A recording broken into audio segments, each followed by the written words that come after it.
Hey guys, in this video, I'll be talking about hallucinations and delusions.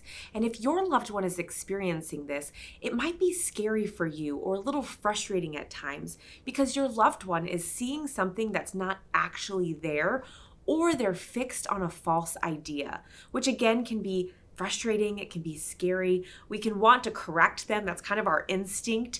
But because of the way dementia is impacting the brain, your loved one is likely experiencing something or misinterpreting something in their environment or misinterpreting a situation because, again, of what's happening in the brain due to dementia. So I want to offer a few tips on how to best handle these situations. So first, you want to validate your loved one and what they're experiencing because it is very real to them. If they're seeing a small dog in the corner, you might be tempted to say, "There's no dog over there," but instead you might want to say, "Oh, really? You see a dog? Is it a big dog or a small dog?" That way your loved one feels like, okay, they see what I see. It's not me going crazy. Again, kind of stepping into their reality a little bit. Or you might want to validate their concerns. If they're falsely accusing you or someone else of stealing their purse, you could say something like, "Mom, I'm so sorry your purse is missing. How frustrating for you. Let's look for it together." Again, you're validating what they're experiencing. You might know that the purse is in the laundry room where you put it last night, but again, your mom is feeling like, okay, she understands, she hears me, and then you're addressing her concern. You also want to remain calm. I mentioned it can be easy to get frustrated, but you also want to reassure the individual, reassure your loved one.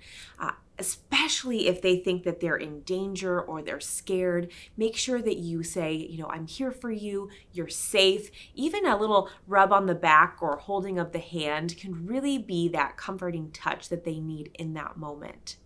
And then also, again, don't argue. That will get you nowhere. If your loved one thinks that they are living on the family farm and it's time to go milk the cows, don't correct them. Just say, "Oh, what did you love best about living on the farm?" Again, kind of validating that you hear what they're saying, but maybe redirect that conversation into something else, a reminiscence of a past memory.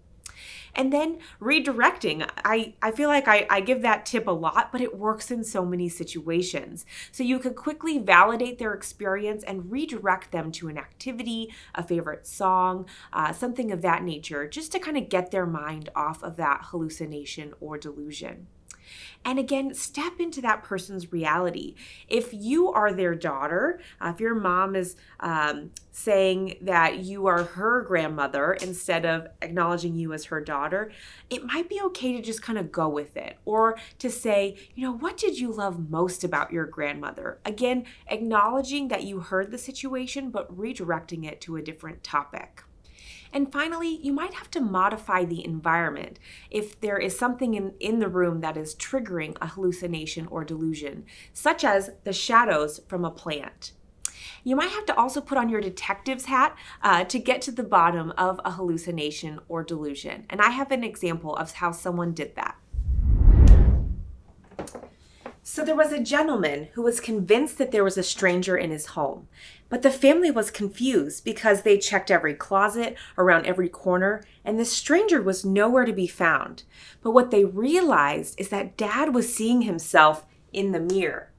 And Dad was confused because in his mind, he was still a spry 30-year-old. So this gentleman, this older gentleman in the mirror, was a stranger to him. So the family did something super simple. They just removed all the mirrors from the house and the problem was eliminated. So I hope that these tips are helpful to you as you navigate hallucinations and delusions. And I'm sure you have tips you would like to share. So please comment, and thanks for watching.